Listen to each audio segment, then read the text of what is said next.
Bien, donc j'ai la lourde responsabilité de faire la synthèse. Alors, ne croyez pas que je vais improviser, hein. Je l'ai un petit peu préparé avant quand même, dans la mesure où j'avais des textes, une partie des textes. Vous voyez, je vous ai mis une très belle diapo, enfin une très belle photo de cerveau. Il y a des études de psychologie sociale qui montrent que quand on met des photos comme ça, on prend les gens au sérieux. Donc ça m'a conforté dans cette histoire-là. Alors, ce matin, donc, ce qui a été dit, c'est que ce qui fait référence, c'est le DSM-5. Le DSM-5, vous savez qu'il il fait pas unanimité en France, c'est le moins qu'on puisse dire, donc il y a beaucoup de polémiques. La CIM 11, qui est son pendant, c'est un peu l'arlésienne puisqu'elle n'est pas sortie. Alors, j'ai encore pas compris si elle allait sortir en 2020, 2021 ou 2022. On en trouve des traces sur Internet. Enfin bon, pour l'instant, il faut faire avec. Alors la question évidemment qui se pose est la suivante, c'est dans la mesure où la notion de trouble du neurodéveloppement a été peu ou prou portée et introduite par le DSM-5, c'est que qu'est-ce que cette notion nous apporte de plus par rapport à l'ancienne notion qui, elle, figurait dans le DSM-4 et qui est la suivante, trouble à début dans l'enfance et l'adolescence. Bon. Donc il faut bien comprendre que le changement de conceptualisation a bouleversé beaucoup d'entre nous et qu'il y a eu beaucoup de mécompréhension sur ce concept-là.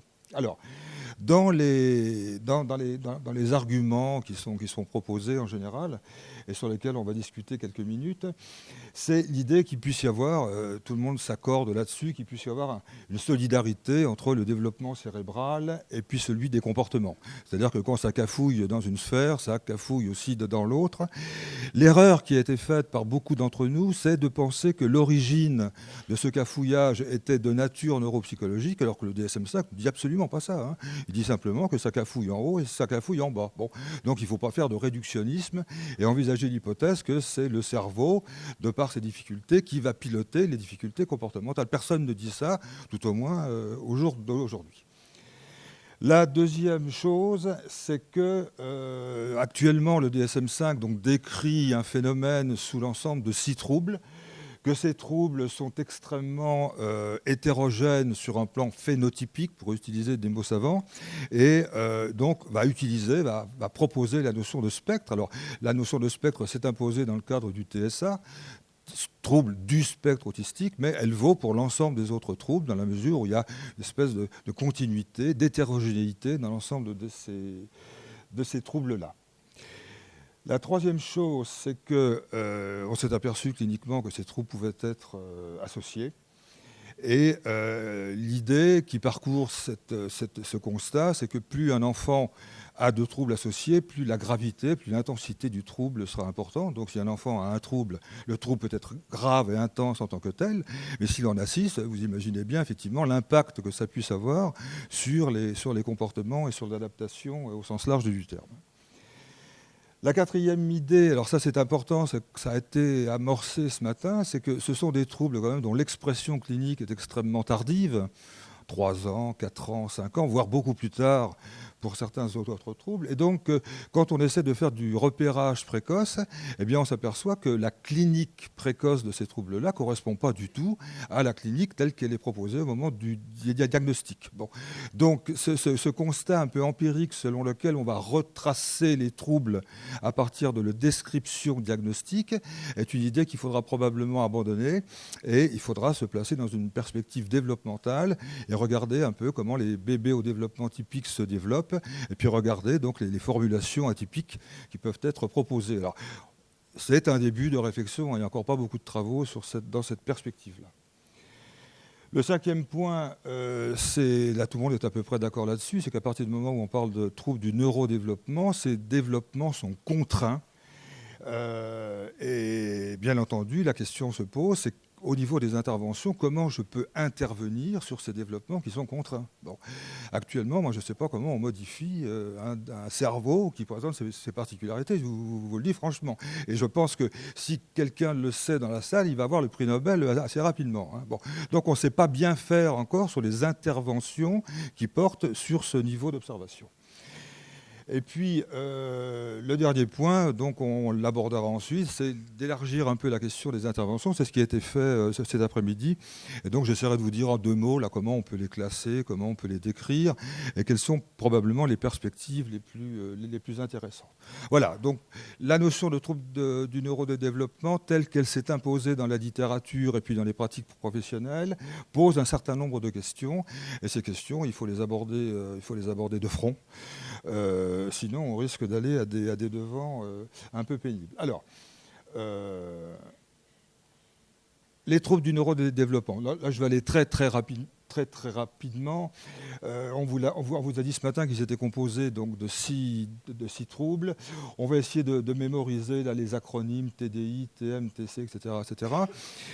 Sachez qu'actuellement, quand même, qu'ils sont définis chez l'enfant, mais que dans les années à venir, il est tout à fait probable que ces troubles du neurodéveloppement s'étendent à la psychopathologie adulte. Et il n'y a aucune raison de penser que les troubles bipolaires, les schizophrénies ou certains états dépressifs ne relèvent pas de troubles du développement actuel. Hein.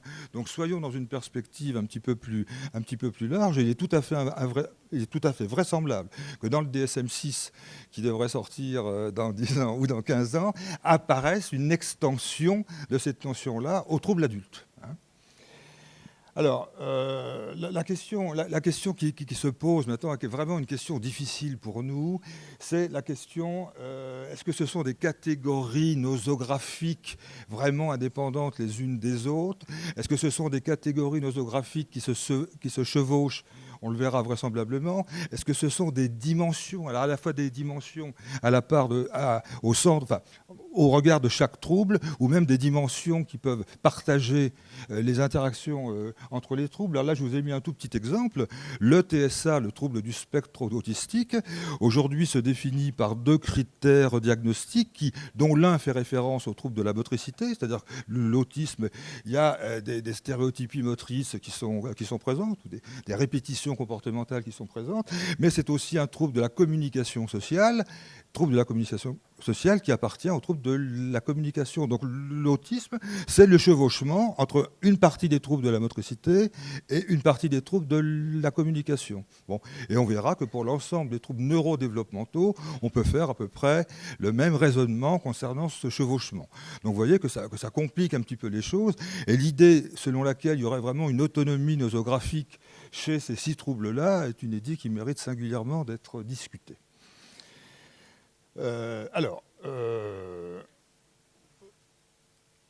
Ça marchait bien, puis là ça marche plus. Bon, tant pis. Normalement c'était bien décalé, mais enfin voilà, ça marche pas. Alors la partie ici là. Pour vous, c'est à gauche. C'est une position théorique aujourd'hui qui est tenue dans la littérature par un épidémiologiste suédois qui s'appelle M. Gillberg et qui, lui, a une vision développementale de l'ensemble de la psychopathologie qui est assez intéressante. Alors, Gillberg écrit en anglais, mais vous allez trouver dans l'avant-dernier numéro d'Enfance une traduction de son article qui me semble quand même assez claire dans sa présentation. Donc l'idée, c'est que ces troubles du neurodéveloppement qui sont actuellement décrits chez l'enfant ont une souche développementale commune, c'est-à-dire une partie commune d'un point de vue développemental. Et donc il prend la métaphore de l'arbre. Alors je sais que comparaison n'est pas raison, mais en tout cas ça aide au moins à positionner face à les idées. Et c'est l'idée donc selon laquelle, avec le développement, il va y avoir une différenciation de ces différents troubles-là. Et en fonction de leur association, on va être capable de décrire l'entièreté des phénomènes psychopathologiques chez l'adulte en tant que tel.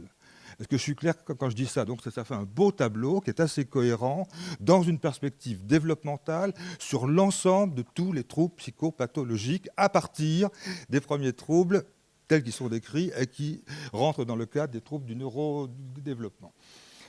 Ici, je vous ai mis un petit tableau juste pour vous rappeler quand même que ces troubles-là, d'un point de vue diagnostique, sont des troubles à expression clinique tardifs. Ça ne veut pas dire qu'ils arrivent tardivement, mais ça veut dire que la formulation clinique telle qu'elle est décrite dans le DSM-5 ou dans la CIM est une formulation tardive. Alors, j'ai essayé de faire un petit peu la comparaison avec les apprentissages, puisqu'on a beaucoup abordé cette question-là dans un cadre scolaire. Et en général, on décrit 3 types d'apprentissage. Les premiers qu'on appelle les apprentissages attendus, alors attendus par une espèce donnée. Donc ce qu'on attend chez le sujet humain, c'est qu'il se mette à marcher, c'est qu'ils se mettent à parler. Bon, c'est des apprentissages qui sont préprogrammés génétiquement et pour lesquels le cerveau, normalement, est conçu pour réaliser ce genre de compétences. D'accord ? Bon. Les seuls troubles du neurodéveloppement qui pourraient être repérés par rapport à des difficultés dans ces apprentissages attendus, c'est les troubles du développement intellectuel ou handicap intellectuel dans ses formes les plus graves, où effectivement, des fois, quelques jours de vie, quelques semaines de vie, quelques mois de vie, les difficultés sont telles que le diagnostic peut commencer à, non pas être posé, mais peut être abordé en tant que tel. Ensuite, vous avez ce qu'on appelle les apprentissages guidés. Donc, apprentissage attendu, c'est avant la première année. Apprentissage guidé, donc, ce sont les apprentissages qui vont nécessiter la présence d'un partenaire pour qu'ils se mettent en place. Donc, en général, ce sont tous les apprentissages qui nécessitent un cadre interactif et un maintien de ce cadre interactif pour que des choses se mettent en place. Et en général, ça se fait aux alentours de 36 mois. Et donc, ce n'est pas par hasard si l'ensemble des troubles de la communication, si l'ensemble du trouble du TSA peuvent être décrits à ce moment-là, parce que c'est dans un cadre interactif que la clinique commence à pouvoir être repérée en tant que telle. Et puis les troubles les plus tardifs en termes de diagnostic et de repérage, c'est ce qui porte sur les apprentissages conçus, donc les apprentissages culturels, ceux qui sont appris à l'école, le langage écrit, la numération, etc., et pour lequel on sait aujourd'hui que le cerveau n'est pas fabriqué pour aborder ces apprentissages-là. Et dans les hypothèses donc, les plus actuelles, il y a celle du recyclage neuronal, c'est-à-dire que le cerveau va devoir recycler des zones particulières pour se livrer à l'écrit et pour se livrer à la numération. Bon. Et puis, ces apprentissages-là nécessitent de conscientiser les choses. C'est pour ça qu'en général, on dit que la dyslexie est un trouble de la conscience phonologique, parce que la phonologie, elle est pratiquement présente, probablement chez le fœtus et puis chez le bébé de quelques minutes de vie, mais en tout cas, le passage à l'écrit va nécessiter de conscientiser ces éléments de la langue, ces éléments élémentaires de la langue qu'on appelle les phonèmes, et cette compétence-là, donc, elle commence à apparaître aux alentours de 4-5 ans, en fonction de la variabilité des gosses. Bon, voilà, donc on a un tableau qui permet de croiser les aspects diagnostiques, les aspects cliniques, avec cette dimension concernant les apprentissages auxquels tous les enfants du monde, normalement, sont confrontés. Alors, question liée au problème problème lié au diagnostic et question liée à la question du spectre, puisque je vous ai dit tout à l'heure, même si le TSA était le seul trouble pour l'instant qui pouvait être décrit sur un spectre, d'ailleurs, j'ai beaucoup aimé la petite prestation informatique, Internet ce matin, là, sur le questionnaire. Si je vous demandais là, ce matin sur quoi on va classer les troubles autistiques, sur quel axe on va classer les troubles autistiques, je suis sûr que vous seriez embêté. C'est-à-dire, le spectre pour vous, c'est quoi ? Est-ce que c'est l'intensité du trouble? Est-ce que c'est la date d'apparition du langage? Est-ce que c'est la gravité du trouble? Bon, il y a plusieurs solutions qui sont éligibles et personne n'est d'accord là-dessus en tant que tel. Bon. Donc, vous voyez que cette notion-là, déjà, elle est ambiguë. Hein, bon. Alors, et en plus, elle est ambiguë. Elle est sûrement très, très réconfortante quand on fait de la clinique, parce qu'effectivement, il y a une subtilité, dans ce cadre-là qui peut être alimentée sur une logique de progression. Mais quand on fait de la recherche, je peux vous assurer que la notion de spectre du trouble autistique n'a strictement aucun sens. Il y a une telle variabilité chez les enfants que ça me paraît extrêmement difficile de pouvoir additionner les deux extrêmes. Alors, l'idée aujourd'hui, c'est de dire que ce spectre, ce n'est pas une dimension, mais c'est au moins deux dimensions que l'on peut croiser. Donc la première, c'est le phénotype, c'est-à-dire les caractéristiques cliniques de l'enfant. Donc là, effectivement, on peut très bien classer tous les enfants du spectre sur cet axe-là, mais il faut aussi introduire un second axe, qui est l'axe de l'intensité, qui est l'axe de la gravité. Et dans le DSM-5, d'ailleurs, on vous demande systématiquement de mettre une note d'intensité du trouble, cette intensité ou gravité ayant des impacts différents sur le fonctionnement de l'enfant. Alors, le fait de repérer ces troubles-là permet au moins déjà, vous voyez, d'avoir 4 sous-groupes d'enfants autistes.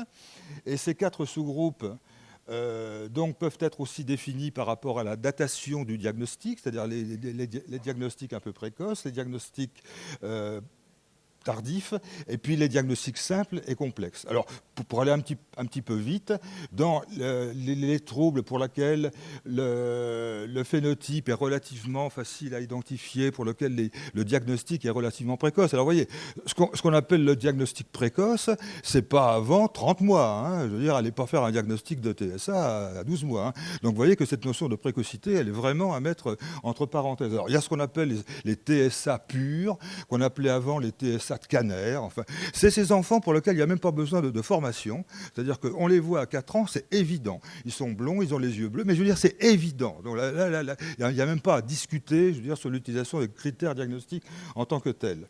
Alors ensuite, les simples et les tardifs, là c'est compliqué parce que vous avez tous ces enfants donc, qui présentent un TSA et aussi un haut potentiel intellectuel, en sachant qu'un haut potentiel intellectuel, c'est pas une maladie, je vous le dis franchement, mais quand on a un TSA et HPI, là, il est extrêmement difficile de repérer ces enfants-là parce qu'ils arrivent à compenser. Bon. Et dans ces TSA tardifs, vous avez aussi ce qu'on appelle aujourd'hui l'autisme au féminin.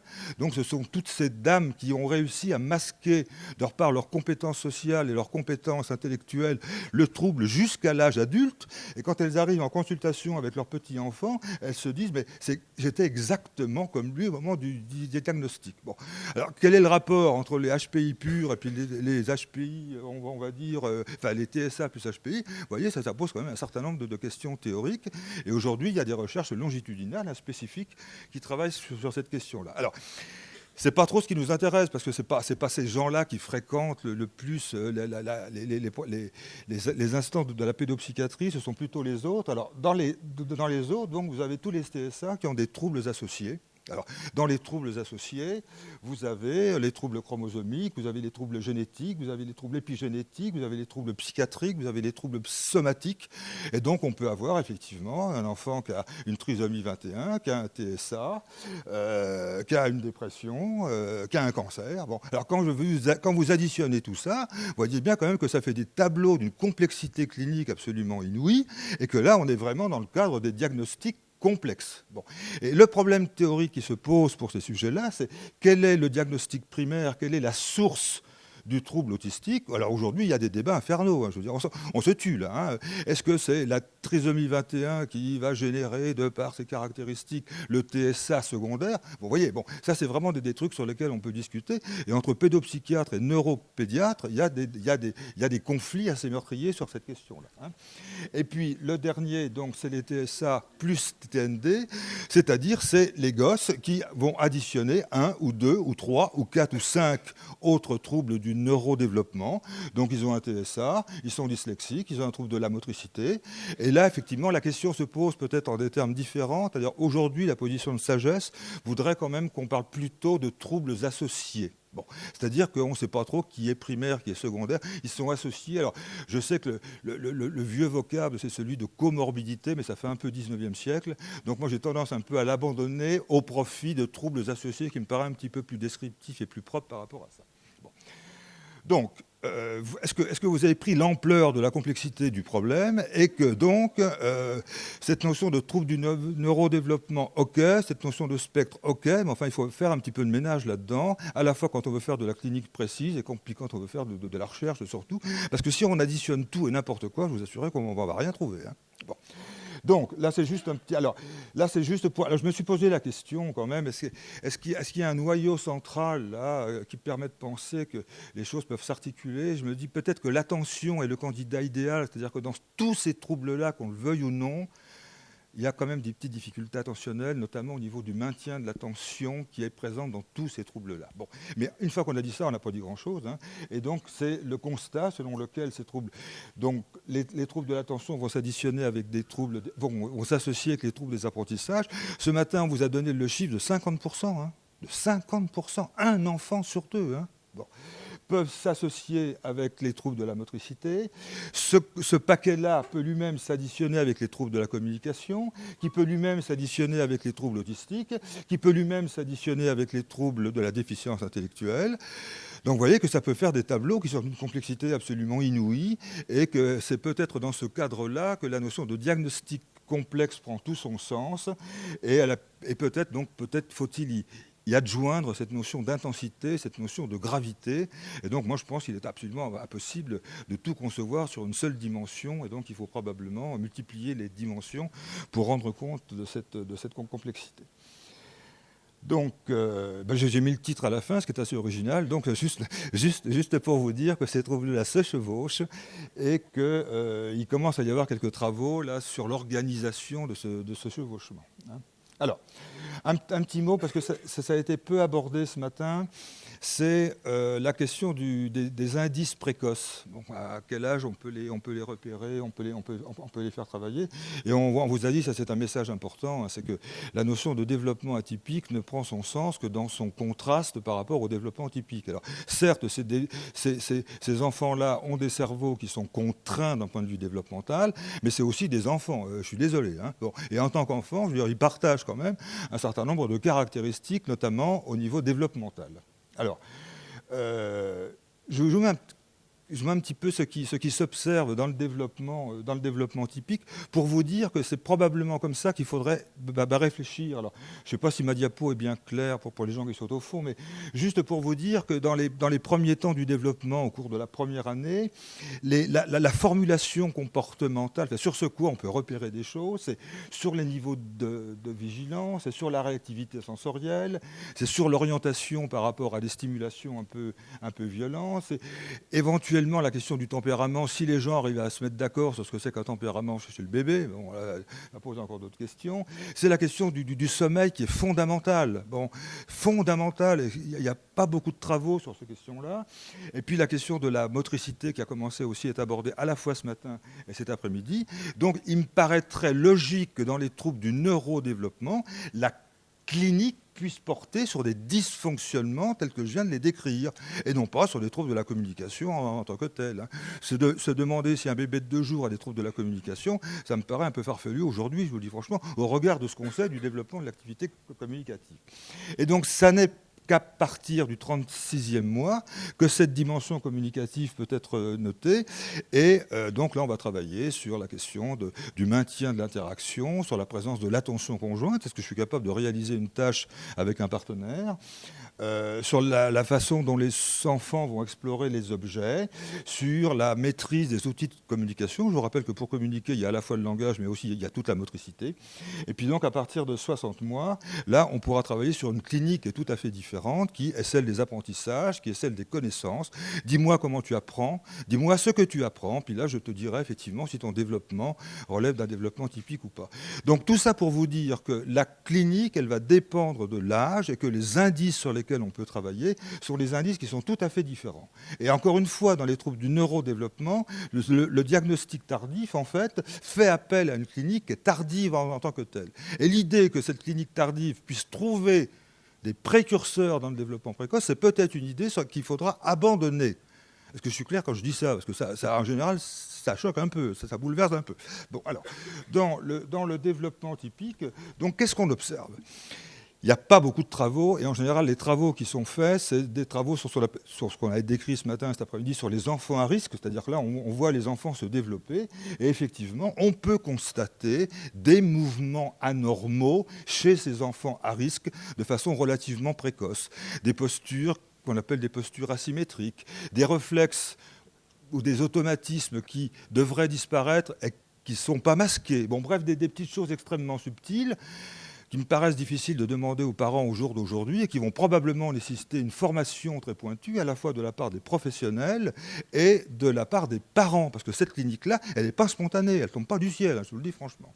Et puis après, à partir de 36 mois, donc, essayer de repérer la façon dont ces enfants-là vont explorer les objets, vont manipuler les objets, et là c'est aussi très particulier, c'est la clinique de la main, c'est la clinique de la pince, c'est des choses qui sont extrêmement subtiles, et encore une fois, qui sont pas spontané. Hein. Et puis, dans le dernier point, alors là c'est peut-être le plus facile, c'est les troubles qui vont s'inscrire dans un cadre scolaire, donc suite à des apprentissages qu'on a décrits précédemment. Voilà sur le point sur cette question, hein, du repérage des signes précoces.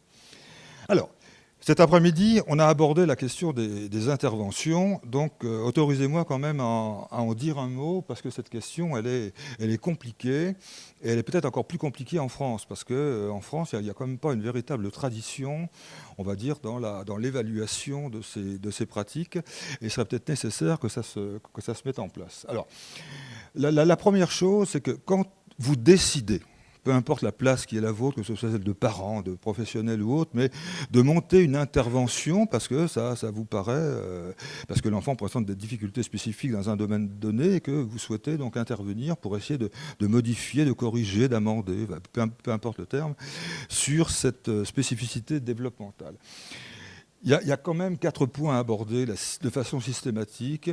Il y a la question du cadre théorique. Je veux dire, on peut pas monter une intervention si on n'a pas un cadre théorique. Alors, tu en as fait une belle démonstration tout à l'heure sur les troubles du comportement. La première chose que tu as fait, c'est de nous présenter un cadre théorique. Bon, le cadre théorique, il n'est pas forcément juste. Il peut être complètement faux, mais la question, elle n'est pas là. En tout cas, il faut un cadre pour penser le phénomène. Et moi, ça me paraîtrait incongru de partir à l'aventure comme ça, sans trop avoir de repérage conceptuel et théorique. Et encore une fois, si l'intervention ne marche pas, c'est peut-être que le cadre théorique est faux. Et quand un cadre théorique est faux, on en change. Il n'y a pas de problème. Là, il faut une flexibilité mentale à toute contrainte.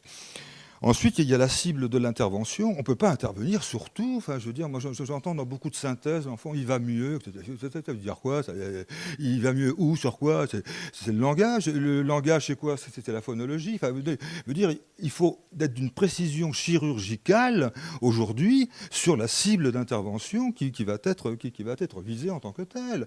Ça peut être la motricité globale ou la motricité spontanée. Et dans la motricité, ça peut être ou la motricité fine. Et dans la motricité fine, c'est quoi? C'est la pince, c'est bon. Bon, bref. Donc là, il faut quand même être d'une précision diabolique quant à la définition de cette cible de l'intervention. Ensuite, vous avez le choix du protocole. Alors, aujourd'hui, on a à disposition des protocoles clés en main. Il suffit de faire un chèque et puis on en achète les machins, etc., etc. Méfiez-vous de ça, je vous le dis franchement. D'abord, c'est une usine Afrique, je vous le dis franchement. Il y a des gens qui se font de l'argent de façon monstrueuse sur ces questions-là. Donc soyez prudents quand vous utilisez de manière non distanciée ce genre de technique-là. Et puis c'est pas parce qu'on paye que ça marche, je vous le dis franchement, parce que quand on regarde les travaux de validation sur ce genre de programme-là, en général, c'est assez consternant, je vous le dis franchement. Bon. Donc il est tout à fait vraisemblable que dans les années à venir, il faudra inventer des protocoles. Inventer des protocoles, ça veut dire être créatif, ça veut dire tenir compte de la singularité du contexte, de la particularité du gosse, etc. Et puis ensuite, alors là, il y a l'éternelle question que j'ai posée tout à l'heure, la douloureuse question de l'évaluation. C'est-à-dire, aujourd'hui, c'est impensable de se lancer dans des interventions qui ne sont pas associées à des procédures évaluatives. Bon. Quand on fait quelque chose, je veux dire, il est tout à fait légitime de savoir un petit peu ce qu'on fait et puis si ça marche ou pas. Bon.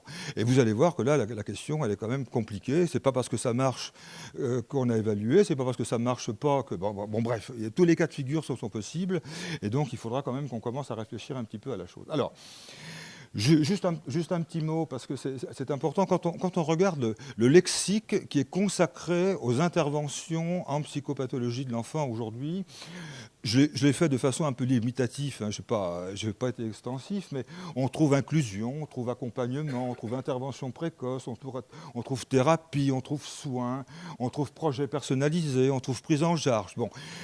La première erreur, ça serait de penser que tous ces termes-là sont synonymiques et qui relèvent de la même réalité. Alors un mot, c'est un mot, bien évidemment, mais un mot s'appuie sur un cadre théorique souvent qui est extrêmement précis. Donc utiliser le terme de programme, utiliser le terme de projet, ça fait appel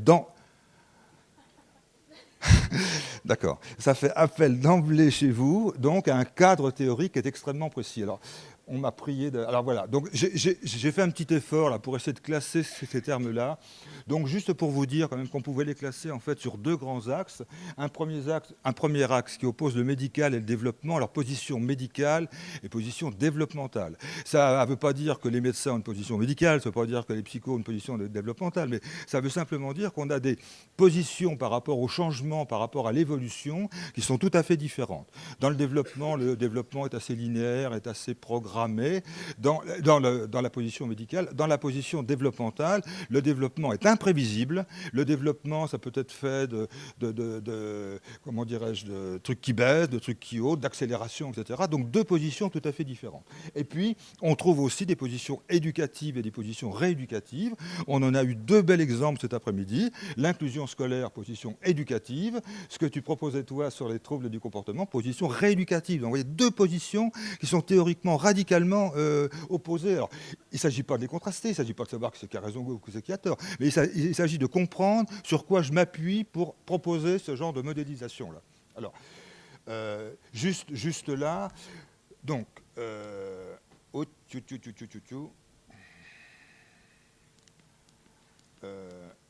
vais aller vite là. Vous lirez ça dans les diapos. Donc, la position rééducative, c'est la position qui est tenue par la CIF, la classification internationale du fonctionnement. Donc c'est la position du handicap. La norme, c'est celle du développement typique. Il s'agit de réparer une fonction déficiente. Il s'agit d'utiliser des programmes, un petit peu comme tu l'as montré tout à l'heure. Et puis l'efficacité, elle est surtout appréciée dans la réduction des effets négatifs de ce que tu as. Et dans la position éducative, donc là on est vraiment sur une position inclusive. L'éducation est un principe général. Les normes ne sont pas celles du développement typique, mais sont celles du développement troublé, ce qui veut dire qu'on connaisse ces normes du développement troublé. Ensuite, il s'agit de repérer les façons d'apprendre et les mécanismes mobilisés. Il s'agit de proposer des interventions à la carte. Et puis, il ne s'agit pas d'évaluer, non pas sur les bénéfices comportementaux acquis, mais sur des marqueurs indirects qui pourraient être, ça commence à être utilisé, la qualité de vie, par exemple, demander à l'enfant, dis-moi, est-ce que tu vas mieux maintenant? Enfin, c'est quoi ta représentation? Alors, ça implique d'avoir des échelles, etc. C'est un peu compliqué, mais en général, c'est le genre de technique qui est utilisé. Alors, ça, c'est ma dernière diapo. Ça va? Bon.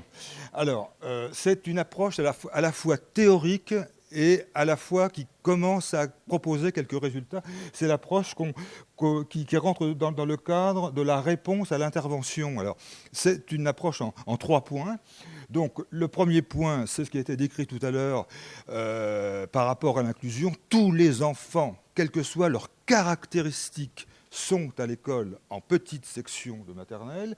Et en petite section de maternelle, on demande 2 choses. Alors, quand je dis que c'est à la fois pratique, c'est-à-dire que c'est des programmes qui commencent à avoir quelques validations dans certains États américains où la scolarité commence dès 3 ans, et puis en Angleterre aussi. Alors, en petite section de maternelle, ce qui est demandé, là, il y a une formation spécifique aux enseignants à faire, c'est de mettre en place des apprentissages qui respectent les lois de l'apprentissage et qui n'aggravent pas ou qui ne mettent pas en difficulté ces enfants-là. Bon. Et ça, c'est pareil, c'est pas spontané, ça s'apprend. Bon. Alors évidemment, il y a des tas de polémiques là, sur neurosciences, apprentissage, tout ça, mais ça présuppose de connaître. Je veux dire, les lois de l'apprentissage, elles marchent chez tout le monde. Ce sont les mêmes pour tout le monde, donc il faut les connaître. Bon. La deuxième étape, donc, c'est une. Alors, dans la première étape, c'est une pédagogie non différenciée qui respecte les lois de l'apprentissage. Et on commence à mettre en place des procédures de repérage et d'évaluation. Ça a été très bien décrit cet après-midi. Et puis, sur les enfants donc, qui présentent des petits retards ou qui commencent à présenter de petites difficultés, là, on va commencer à mettre en place des pédagogies différenciées. Ces pédagogies différenciées, elles ont été aussi décrites cet après-midi.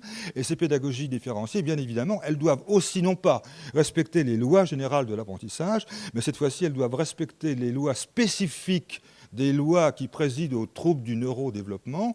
Et la façon, par exemple, dont les enfants autistes apprennent est très particulière. C'est-à-dire qu'ils vont mobiliser des mécanismes qui n'ont rien à voir avec les mécanismes utilisés chez les enfants typiques. Donc ça implique de les connaître. Et si on ne les connaît pas, on va sûrement aggraver les choses. Bon. Donc là, encore une fois, il faut mettre l'accent sur la formation. Et les petits flashs ce matin que tu as montrés mettaient bien en évidence cette importance de la formation. Et puis, alors, là c'est important parce qu'on a quand même quelques chiffres à vous proposer. C'est que dans ce cadre d'une réponse pédagogique à l'intervention, il y a, parmi les enfants qui ont été repérés, il y en a 1 sur 2 qui retrouvera un développement typique. 1 sur 2. Bon. Et là, quels que soient les contextes, bon, ça me semble un chiffre important. Alors évidemment, c'est le verre à moitié plein, c'est le verre à moitié vide, mais ça, c'est des chiffres sur lesquels on peut s'appuyer aujourd'hui. Et puis donc, le troisième temps, c'est à partir du moment où il y en a 1 sur 2 qui ne répond pas à l'intervention, c'est là qu'il faut mettre en place des interventions spécifiques, c'est là qu'il faut réfléchir, c'est là qu'il faut inventer des protocoles, et c'est là qu'il faut évaluer. Est-ce que ça va? Bon, ben, ça va, j'ai terminé. Et puis,